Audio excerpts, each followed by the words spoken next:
नमस्कार, मैं नंदराम पालीवाल, सह आचार्य राजनीति विज्ञान। आज इस वीडियो में लोकतंत्र संबंधी विभिन्न दृष्टिकोणों के बारे में चर्चा करेंगे कि लोकतंत्र संबंधित कौन कौन से दृष्टिकोण हैं, इनके बारे में चर्चा करेंगे। जिसमें पहला है लोकतंत्र का पारंपरिक उदारतावादी दृष्टिकोण। पारंपरिक उदारतावादी सिद्धांत को हम प्रतिष्ठित या लोकप्रिय सिद्धांत भी कह सकते हैं। यह सिद्धांत पिछले 3 शताब्दियों में विकसित हुआ है। बेंथम, जेम्स मिल, टी.एस. ग्रीन, अब्राहम लिंकन आदि इसी उदारतावादी धारणा को स्वीकार करते हैं। लोकतंत्र के उदारतावादी सिद्धांत का विकास आधुनिक युग के प्रारंभ के साथ देखा जा सकता है। पुनर्जागरण तथा सुधारवाद के सांस्कृतिक और धार्मिक आंदोलनों ने व्यक्ति के मूल्यों को सर्वोच्च मानते हुए तमाम चिंतन का केंद्र व्यक्ति को माना। हॉब्स ने लोकतंत्र के दृष्टिकोण के जिस महत्वपूर्ण तत्व को विकसित किया था वह था सरकार या अन्य व्यक्तियों के आपसी समझौते का परिणाम। लॉक ने राजनीतिक सत्ता को जनता की सहमति पर आधारित बतलाया और संवैधानिक तथा सीमित सरकार के सिद्धांत का प्रतिपादन किया। 18वीं शताब्दी में तर्कवाद के दार्शनिक मॉन्टेस्क्यू ने स्वतंत्रता को महत्व दिया और स्वतंत्रता को सुरक्षित रखने के लिए सरकार की 3 शक्तियों विधायी शक्ति, कार्यकारी शक्ति और न्यायिक में पृथक्करण की सिफारिश की। रोसो ने लोकतंत्र की आत्मा के रूप में अपना सामान्य इच्छा का सिद्धांत दिया। यह प्रत्यक्ष लोकतंत्र के महान मसीह के रूप में जाना जाता। 18वीं शताब्दी में ही अमेरिका तथा फ्रांस की क्रांति द्वारा लोकतंत्र के सिद्धांतों को व्यवहारिक रूप प्रदान करने का प्रयत्न किया गया।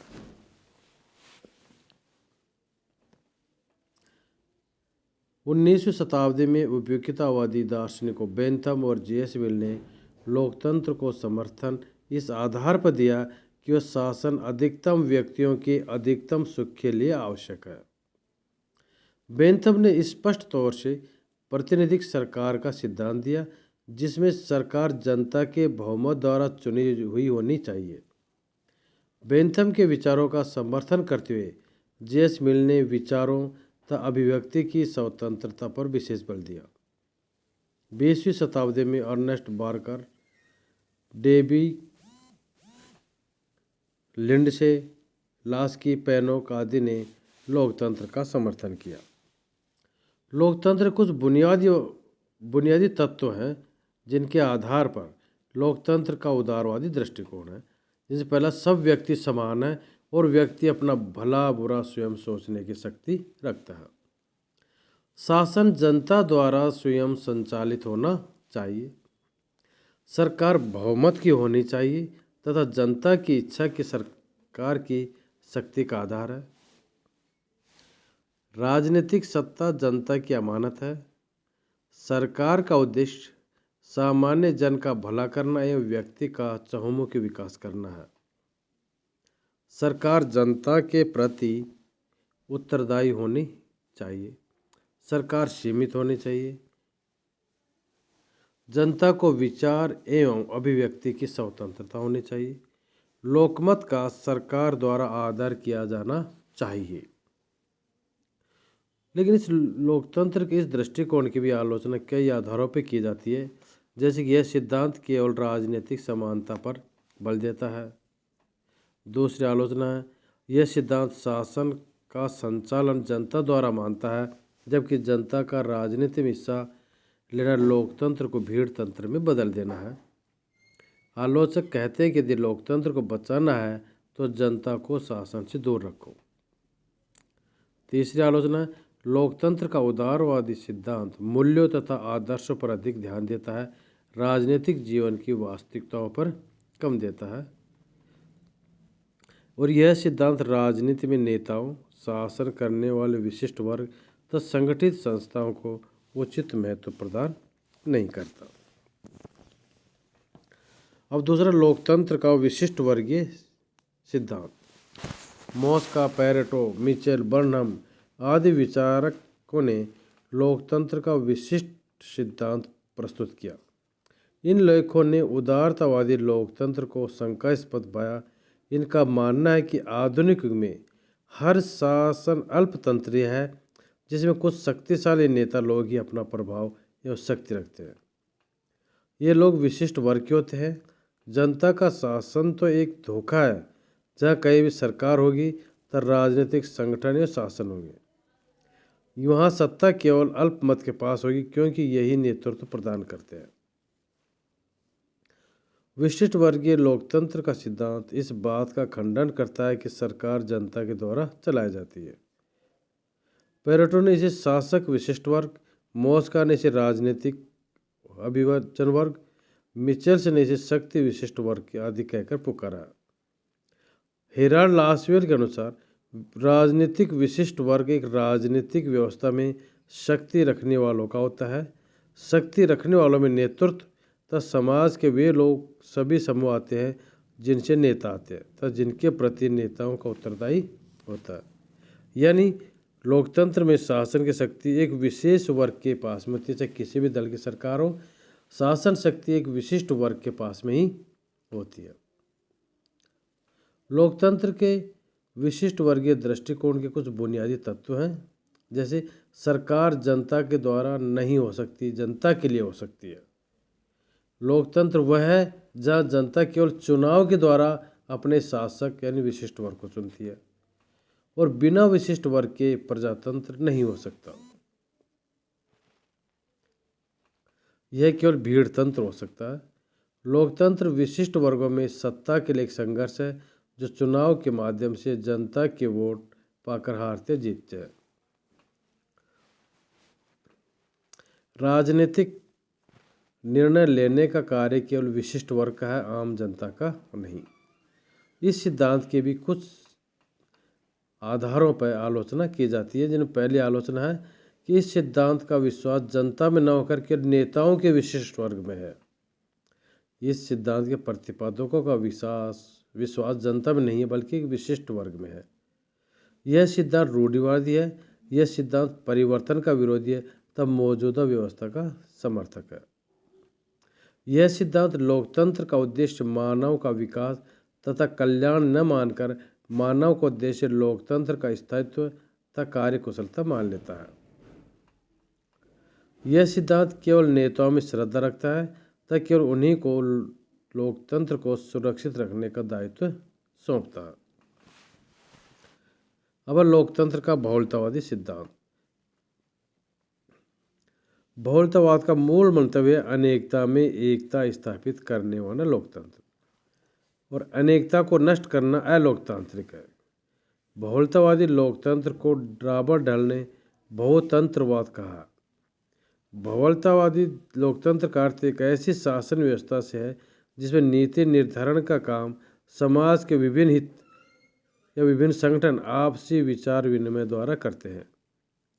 बहुलतावादियों की मुख्य धारणा यह है कि शक्ति का प्रयोग, विशेषकर राजनीतिक नीतियों का निर्धारण, समाज की सब संस्थाओं अथवा हितों को मिल बांट कर करना चाहिए।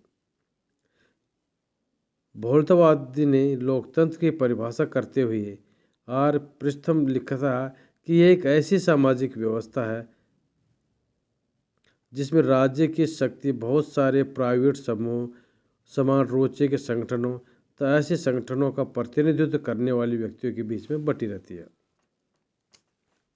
लोकतंत्र के बहुलतावादी दृष्टिकोण के कुछ आधारभूत तत्व हैं। जैसे पहला, बहुलतावादी लोकतंत्र का आधार व्यक्ति नहीं बल्कि व्यक्तियों के संगठन, दबाव समूह, ट्रेड यूनियन, संघ, राजनीतिक दल, संस्थाएं आदि हैं। दूसरा तत्व है, बहुलतावादी लोकतंत्र का दूसरा आधार संप्रभुता की बहुलतावादी धारणा है, जिसके अनुसार शक्ति केवल राज्य के पास नहीं बल्कि समाज की अन्य संस्थाओं तथा राज्य में विभाजित होनी चाहिए। राज्य की शक्ति सीमित होनी चाहिए। सरकार के विभिन्न अंगों की शक्ति इस प्रकार रखी जाए कि वे एक दूसरे को नियंत्रण कर सके। जनता को नीति निर्धारण में हिस्सा उनके व्यवस्थित संगठनों के माध्यम से दिया जाना चाहिए। अब हम मार्क्सवादी दृष्टिकोण। लोकतंत्र की साम्यवादी धारणा मार्क्स से वर्क के वर्ग संघर्ष सिद्धांत पर आधारित है और यह लोकतंत्र की द्वंद्वात्मक व्याख्या है। साम्यवादियों ने लोकतंत्र को नए अर्थों में ग्रहण किया। सोवियत संघ तथा चीन के शासकों को जनवादी लोकतंत्र कहा जाता है। मार्क्सवाद लोकतंत्र को एक ऐसी शासन व्यवस्था के अलावा मूल्यों की एक ऐसी व्यवस्था समझता है जिसमें लोकतांत्रिक मूल्यों में आर्थिक समानता, सामाजिक न्याय तथा शासन में जनता का हिस्सा तथा शोषण की अनुपस्थिति को अधिक महत्वपूर्ण समझा जाता है। प्राइवेट संपत्ति को खत्म करके उत्पादन के साधनों का स्वामित्व, सामाजिक स्वामित्व स्थापित करते हुए लोकतांत्रिक मूल्यों की स्थापना की जा सकती है। मार्क्सवादी दृष्टिकोण के अनुसार यदि समाज की आर्थिक व्यवस्था पूंजीवादी है तो लोकतंत्रीय सरकार भी पूंजीपतियों के हितों का विशेष रूप से संरक्षण करेंगे। जब तक पूंजी का समाजीकरण न कर दिया जाए तब तक सही अर्थों में जनवादी लोकतंत्र की स्थापना संभव नहीं है। लेनिन के अनुसार सर्वहारा वर्ग का अधिनायक तंत्र ही सच्चा लोकतंत्र है, क्योंकि वह संपत्ति पर संपूर्ण समाज का अधिकार होता है, न कि थोड़े से पूंजीपतियों का। मजदूर वर्ग की तानाशाही केवल एक वर्ग का राज्य है। हर राज्य और लोकतंत्र की तरह यह पूर्णतः लोकतंत्र नहीं है। मार्क्सवादी पूर्ण लोकतंत्र को तर्क संगत नहीं मानते थे, क्योंकि सारे लोगों की शासन व्यवस्था अपने आप में एक विरोधी बात है। लोकतंत्र भी एक प्रकार का राज्य है और हर राज्य के केवल एक वर्ग का दूसरे वर्ग पर राज्य हो सकता है। अतः यह पूर्ण लोकतंत्र कभी नहीं हो सकता। इस दृष्टिकोण की भी कई विद्वानों द्वारा आलोचना की गई है। जैसे पहली आलोचना है, यह एक वर्ग की तानाशाही है, जबकि लोकतंत्र तमाम जनता, अमीर गरीब का शासन है। दूसरा, यह मजदूरों के अतिरिक्त अन्य वर्गों का दमन करता है, जबकि लोकतंत्र में किसी भी वर्ग को दूसरे वर्ग को खत्म करने का अधिकार नहीं दिया जा सकता। तीसरी, मजदूर वर्ग की तानाशाही वाला लोकतंत्र बहुमत का शासन नहीं, अपितु कुछ क्रांतिकारियों का विशिष्ट वर्ग ही वास्तव में शासन करता है। यह मजदूर वर्ग की तानाशाही नहीं, बल्कि मजदूर वर्ग पर तानाशाही है। लोकतंत्र का समाजवादी दृष्टिकोण। अगला है लोकतंत्र का समाजवादी दृष्टिकोण। समाजवादी लोकतंत्र का मॉडल उदारतावादी और मार्क्सवादी लोकतंत्र का समन्वित रूप है।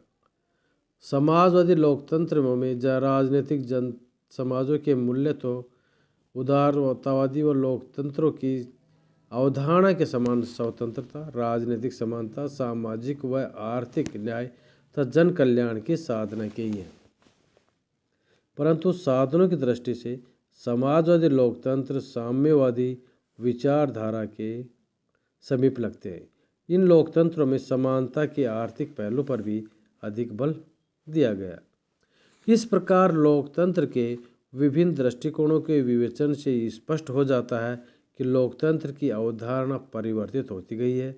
ये कहना कठिन है कि लोकतंत्र का श्रेष्ठतम दृष्टिकोण कौन सा। धन्यवाद।